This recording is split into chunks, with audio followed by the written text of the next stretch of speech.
सारी योजनाओं का धन कहाँ जाता था, आप किसी से छुपा नहीं है।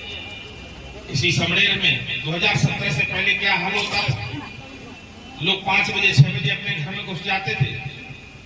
किसान खेत में इंजन लेके भागता था कि रात में कोई चोरी कर लेगा।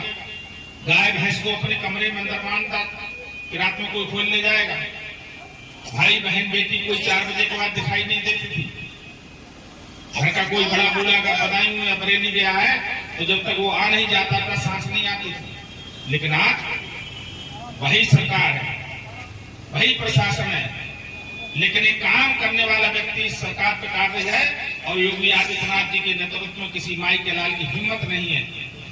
आज हम बड़े आराम से कहीं भी जाएं, कहीं आए, हमारी माताएं बहनें कहीं भी घूमे, किसी के साथ कोई दुर्भावना की भावना व्यक्त नहीं कर सकते। तो ये एक अच्छे व्यक्ति की पहचान है। अगर समाज देश का और प्रदेश का मुखिया बांटने का काम करेगा तो कभी देश में शांति नहीं आएगी, देश में कभी विकास नहीं होगा, देश कभी आगे नहीं बढ़ेगा। ये सब बातें अच्छे व्यक्ति मुनि में हो सकती है जिनको देश से प्यार हो, जिनका अपना कोई एजेंडा ना हो। योगी जी का कोई एजेंडा नहीं है, उनका पूरा देश और प्रदेश एजेंडा। मोदी जी देश के लिए जीवन और मृत्यु तक उसी में लगने का संकल्प लेके काम कर रहे हैं। उनका अपना कोई परिवार नहीं है, पूरा देश ही उनका परिवार है। पूरे देश का विकास उनका संकल्प है, पूरे देश की प्रगति उनकी प्रगति है।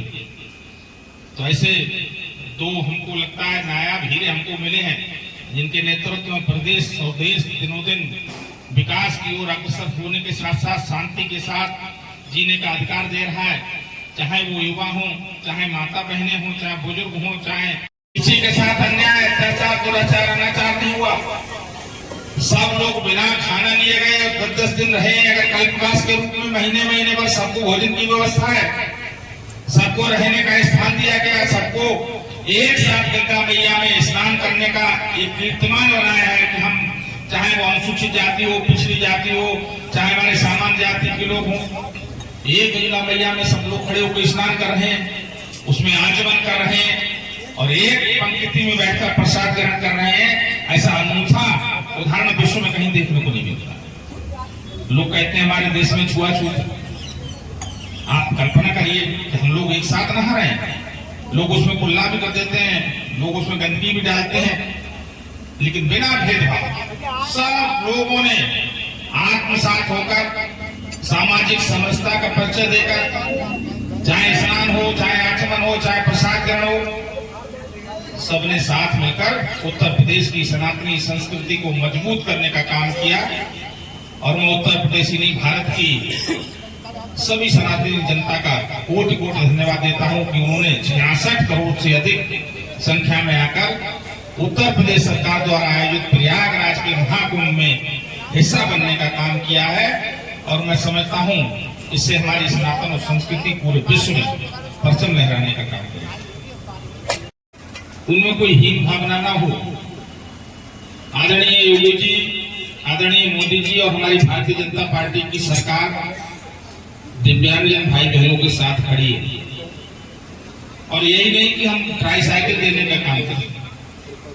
अभी उन्होंने जैसे अभी बताया कि कितनी बड़ी योजना है कि जो बोलने और सुनने में असमर्थ हैं उनके ऑपरेशन का खर्चा भी सरकार ने निर्धारित किया है कि हम उनका ऑपरेशन भी करवाएंगे।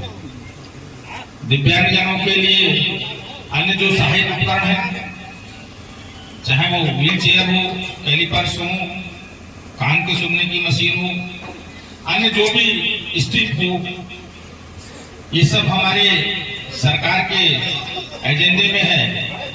और हम समय समय पर सभी लोगों के साथ बैठकर इस तरीके के कैंपों का आयोजन कराकर उनकी समस्या को समाधान करने का प्रयास करते हैं।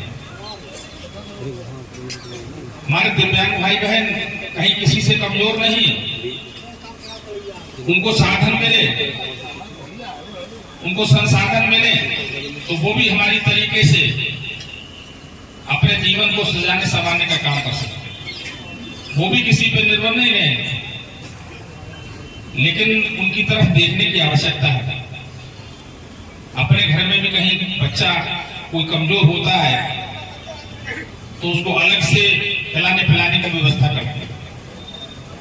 और इसी तरीके से दिव्यांग भाई बहनों के लिए भी आवश्यकता है, ये उनकी कमी नहीं है। पता नहीं किस कारण आज वो दिव्यांग अवस्था में है, तो हम सबको उनके साथ कंधे से कंधा मिलाकर खड़े रहना चाहिए। उनको देखना समझना चाहिए कि ये किस मजबूरी से, किस विधा से पीड़ित हैं। इसके बावजूद भी उनके चेहरे पे मुस्कान आए तो हमें भी खुशी होगी कि हमारे दिव्यांग भाई बहन अपने को आत्मनिर्भर बनाने के प्रयास कर रहे हैं, अपने को खुश दिखा